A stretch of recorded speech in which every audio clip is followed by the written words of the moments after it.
Mari belajar supaya hati kita siap untuk jadi besar. Dan ketika kita jadi besar, kita tidak lupa diri. Yeremia 9 ayat 23. Beginilah firman Tuhan. Janganlah orang bijaksana bermegah karena kebijaksanaannya. Janganlah orang kuat bermegah karena kekuatannya. Janganlah orang kaya bermegah karena kekayaannya. Banyak orang merasa, saya udah sekolah tinggi, ijazah saya banyak, sekolah di luar negeri. Banyak orang yang merasa dirinya pandai, bijak, berhikmat. Dengar, kita gak boleh sok pintar. Ayo masih terus belajar. Ketika orang tuh merasa dia sudah tahu banyak, udah hebat, biasanya gak mau lagi dengerin orang lain. Dan cenderung underestimate orang lain.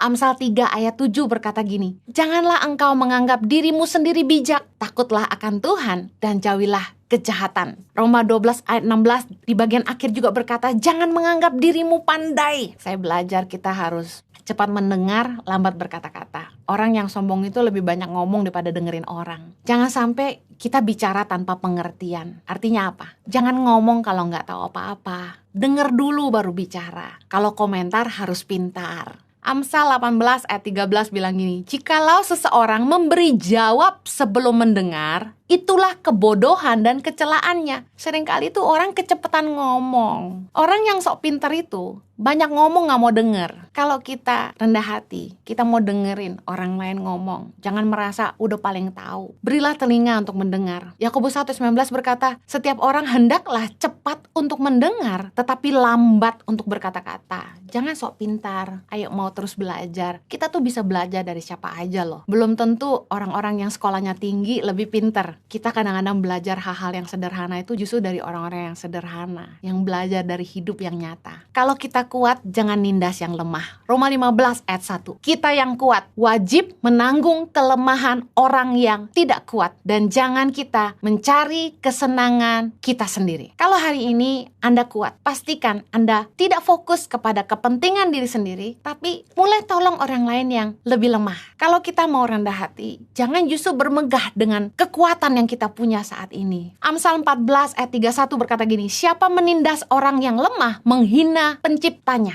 tetapi siapa menaruh belas kasihan kepada orang miskin memuliakan dia. Banyak orang ketika punya posisi, punya jabatan, dia pakai kekuatan yang Tuhan percayakan itu justru untuk menindas yang lemah, justru mempersulit yang harusnya mudah. Ketika harusnya orang-orang lemah ditolong, orang-orang malah cari keuntungan. Dengar baik, kalau kita kuat hari ini, jangan menindas yang lemah, justru pakai kekuatan kita